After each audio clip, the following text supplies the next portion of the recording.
क्या लगता है नया साल आज से शुरू हो रहा है? अरे दादाजी, आज ही से तो शुरू हो रहा है, यही तो सच है। ये सच नहीं है बेटा। ये जो नया साल आज पूरी दुनिया में मनाया जाता है, हमारा नया वर्ष उससे भी पुराना है। अंग्रेजी कैलेंडर तो भारतीय कैलेंडर के 57 वर्ष बाद बना है। तो हम लोग अपना नया साल क्यों नहीं मनाते? मनाते तो हैं, लेकिन इस तरह के शोर शराबे से नहीं। हमारा नया साल तो ईश्वर की आराधना से शुरू होता है, चैत्र की पहली नवरात्रि में। हमारे नए साल के बारे में कुछ और बताइए ना दादाजी। हाँ हाँ, उसके लिए तुम्हें एक कहानी सुननी होगी। कौन सी कहानी दादाजी? संसार के सबसे महान राजा की कहानी, राजा विक्रमादित्य की कहानी।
दादाजी, मुझे ये कहानी अच्छी नहीं लगी। क्यों? क्योंकि इसमें नाहपान धोखे से जीत गया। जीतना गंधर्व सेन को चाहिए था, लेकिन वो तो लड़ाई छोड़कर चले गए। गंधर्व सेन गए क्योंकि उन्हें अपने सैनिकों और जनता की रक्षा करनी थी। उस समय शक इतने ताकतवर थे कि उनसे जीतना बहुत मुश्किल था बेटा। और जितने दिन लड़ाई चलती, उतना ही राज्य का नुकसान होता। इसलिए उस वक्त उन्हें लड़ाई बीच में छोड़नी पड़ी। पर विक्रमसेन के पापा तो हार गए ना। हाँ, ये तो बुरा हुआ, लेकिन अंत भला तो सब भला। कहानी के अंत में तो विक्रम ही जीतेगा। मैं जीतूंगा।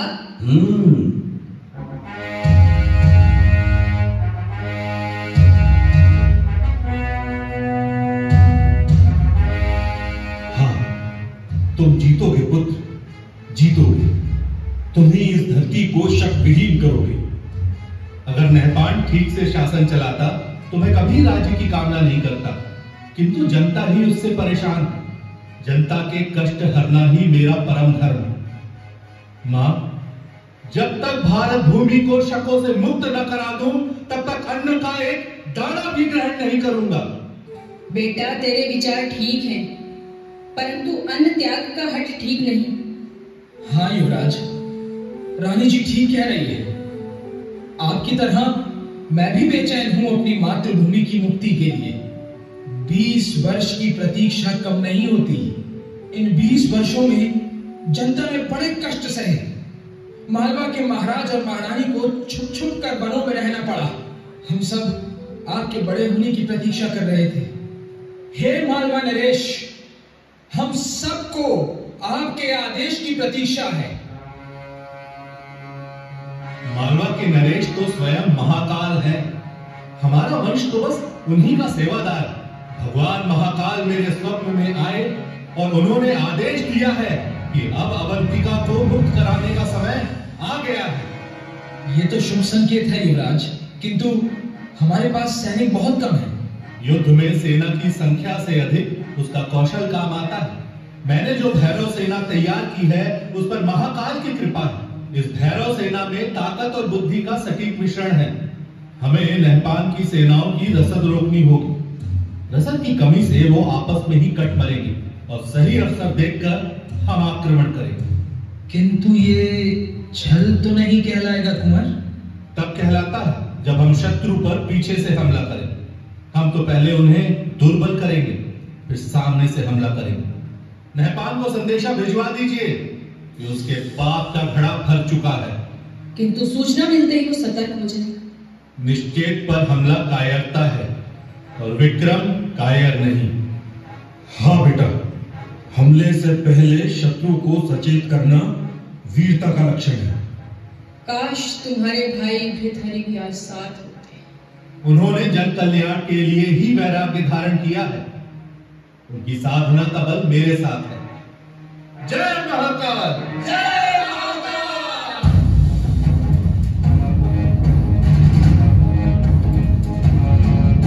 फिर मातृभूमि के सम्मान में विक्रम ने नहपान से घमासान युद्ध लड़ा और मालवा भूमि को शक वंश से मुक्ति दिलाई।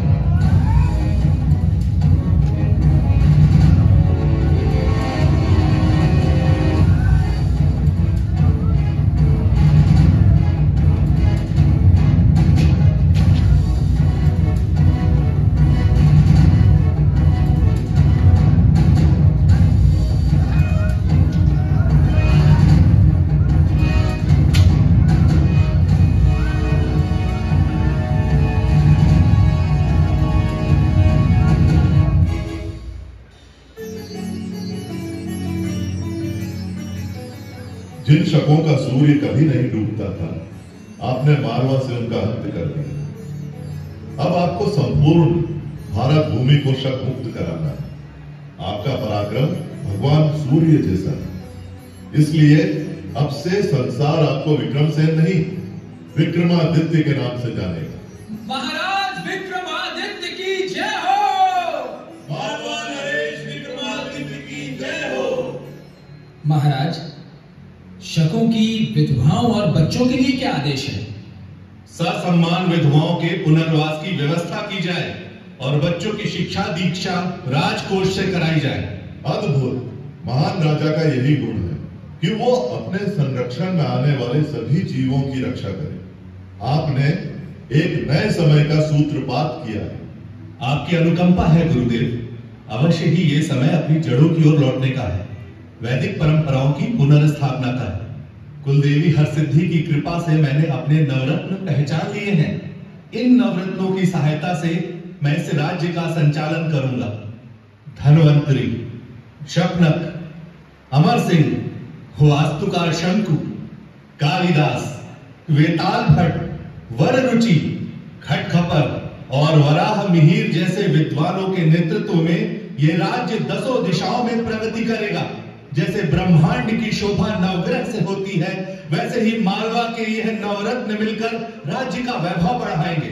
साथ ही धूर्त शिरोमणि मूलदेव और आचार्य व्याड़ी को भी मैं अपने रत्नों में शामिल करना चाहता हूं। पुत्र, राजा के विचार दल में धूर्त मूलदेव का क्या काम? विद्वानों को शामिल करना तो समझ आता है, किंतु धूर्त शिरोमणि को कौन राजा अपने पास आने देता है? धूर्तों को हराने के लिए क्या सरल और निष्कपट विद्वान सलाह दे पाएंगे? भारत भूमि पर शकों का वृहद साम्राज्य है। अगर हमें उन्हें इस धरती से खदेड़ना है तो इनकी धूर्तताओं को समझना होगा। मुझे लगता है इन मामलों में मूलदेव की सलाहें बहुत काम आ सकती। अद्भुत। धरती के इतिहास में ऐसी समृद्ध सोच किसी राजा की ना देखी ना सुनी।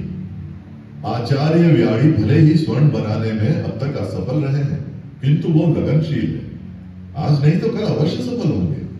बार बार असफलताओं के बाद भी उनका विश्वास स्वयं से डिगा नहीं है। ऐसा विद्वान अवश्य ही राज्य के लिए उपयोगी साबित होगा।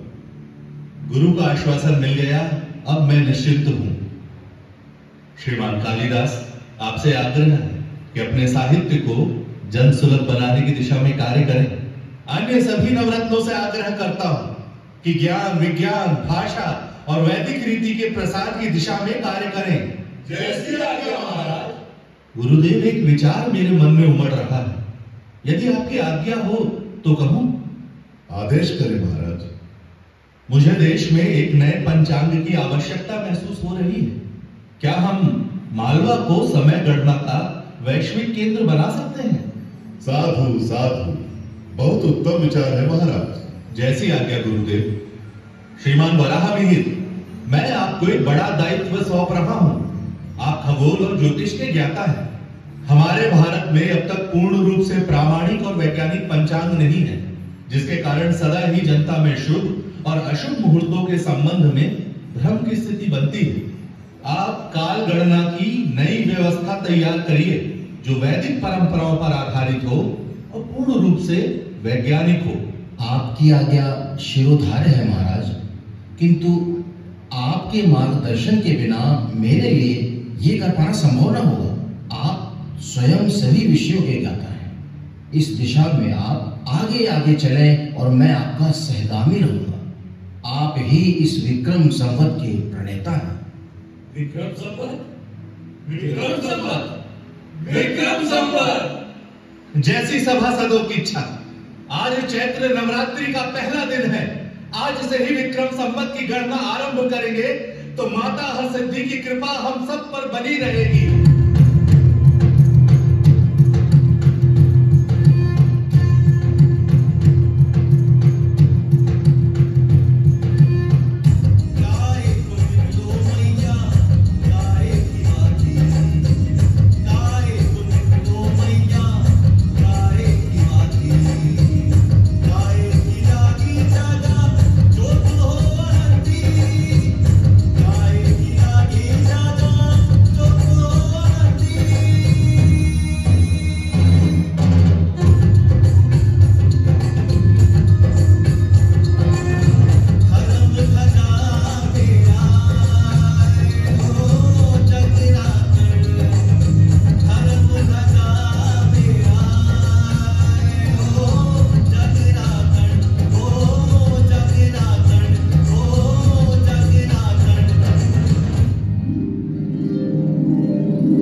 विक्रमादित्य, मैं तुमसे बहुत प्रसन्न हूं। तुमने राजा बनते ही राज्य संचालन की दिशा में जैसा आमूल चूल परिवर्तन किया, उसके लिए तुम्हें अनेक आशीर्वाद देती हूं। मैं तुम्हें ये 32 पुतलियों वाला सिंहासन देती हूं। तुम इस सिंहासन में बैठकर न्याय कर सकोगे। मेरा आशीर्वाद है कि संपूर्ण भारत पर तुम्हारा शासन स्थापित होगा। तुम चक्रवर्ती सम्राट बनोगे, सम्राट विक्रमादित्य, न भूतो न भविष्यति।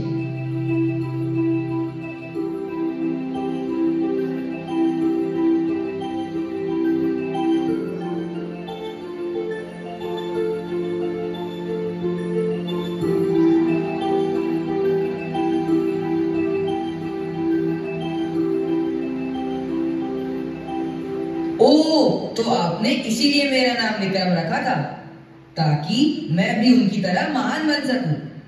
हाँ, और नहीं तो क्या। जानते हो बेटा, उनके बाद 14 ऐसे राजा हुए जिन्हें विक्रमादित्य कहा गया। विक्रमादित्य की प्रसिद्धि के बाद उन महान राजाओं को विक्रमादित्य की उपाधि दी जाने लगी। क्या पता कल को तुम भी विक्रमादित्य कहलाओ। उनकी महानता की और कहानियां बताइए ना दादाजी। हाँ हाँ, क्यों नहीं। उनकी महानता पर जितना कहो उतना ही कम है बेटा। उनका शासन सिर्फ भारत में नहीं, आज के अरब, ईरान, इराक और मिस्र तक फैला हुआ था। और उन्होंने कश्मीर की राजा की मृत्यु के बाद संकट में पड़े राज्य में सुशासन स्थापित किया। जानते हो बेटा, उन्होंने गांधार प्रांतों को शिक्षित करने के लिए वहां भी वेधशालाएं बनवाई। उनके सद्गुणों की चर्चा अनेक भाषाओं के ग्रंथों में मिलती है। उनकी अरब विजय का वर्णन अरबी कवि जरहाम किंतोई ने शायद उल उकुल में किया है। इस्तांबुल की प्रसिद्ध लाइब्रेरी मकतबे सुल्तानिया में ये किताब है जिसमें एक शिलालेख का जिक्र मिलता है। हाँ, ये रहा। बेटा जरा उसका ये अंश तो पढ़ो।